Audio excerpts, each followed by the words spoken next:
Okay, let's talk about trash. Seriously, think about the last thing you threw away. Where did it actually go? We all do it every single day, but we almost never think about what happens after it leaves our hands. So today, we're going to follow that journey and, well, uncover why our trash has become one of the biggest challenges we're facing.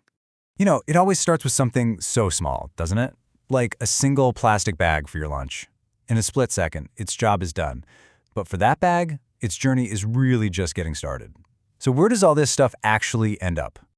All right, let's actually follow that one plastic bag, because if we track its path, we can start to see exactly how one tiny piece of trash becomes part of this massive global problem. And here's the crazy part. We use this thing for, what, maybe a few hours? And in return, it gets to sit in a landfill for years and years. It's creating this long legacy of pollution, long after we've completely forgotten about the sandwich it carried.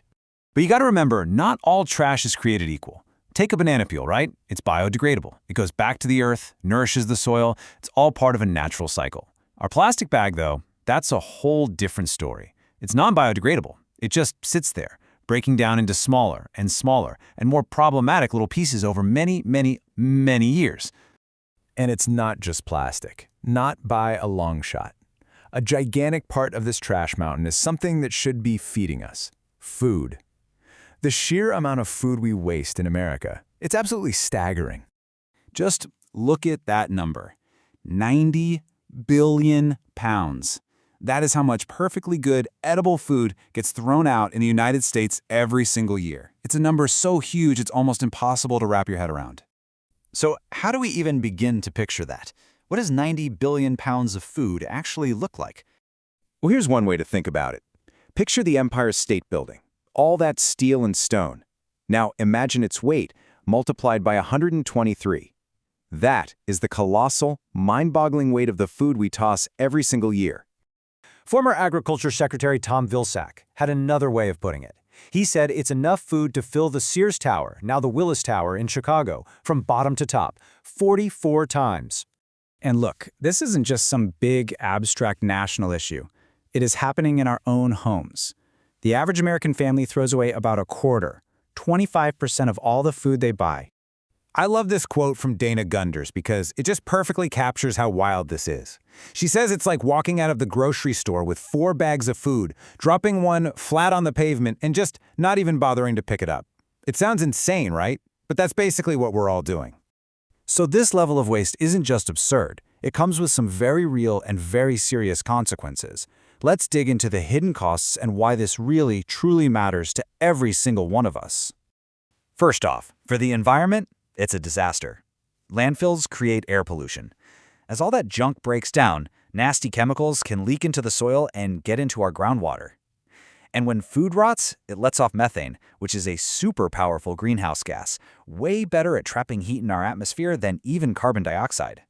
And then there's the hit to your wallet. All that wasted food adds up to about $370 per person per year. So for a family of 4, we're talking nearly $1,500. Imagine what you could do with an extra $1,500.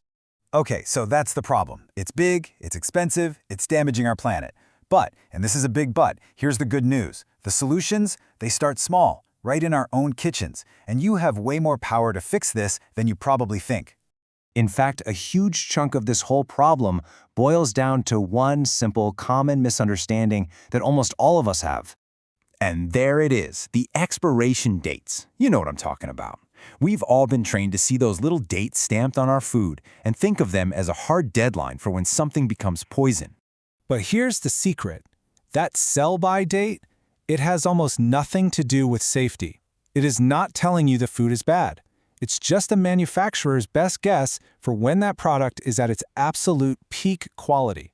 Most of the time, food is perfectly safe and delicious for days or even weeks after that date. And there are so many of these little tricks to save food we might toss out. Got some wilted celery or lettuce? A quick bath in ice water brings it right back to life. Not sure about those eggs? Gently place one in a bowl of water. If it sinks, you're good to go. Even milk that's just starting to go a little sour can be used in things like pancakes or biscuits instead of buttermilk. See, this all builds into a new way of thinking. Plan your meals, shop with a list. Organize your fridge so you use the older stuff first. First in, first out. Get creative with leftovers. And if you just have too much, donate it. For the scraps you can't use, well, compost them.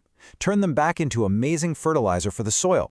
Every one of these little habits is a first step. And when millions of us start taking that same step together, it adds up to a really powerful national movement. And this isn't just a nice idea, it's an official national goal. The US government has set a target to cut our food waste in half by 2030. It's ambitious for sure, but it is absolutely doable. So, how do we hit that huge national goal? Well, it doesn't happen with some single magic bullet solution. It all comes back to us. It starts with these small, conscious choices we make every single day, right in our own homes. And that really brings us to the final question. For you, after hearing all this, what's the one change, the one new habit you're going to try this week? Are you going to make a shopping list, test an egg in a bowl of water, or maybe just look at a sell-by date a little differently? The power is in your hands.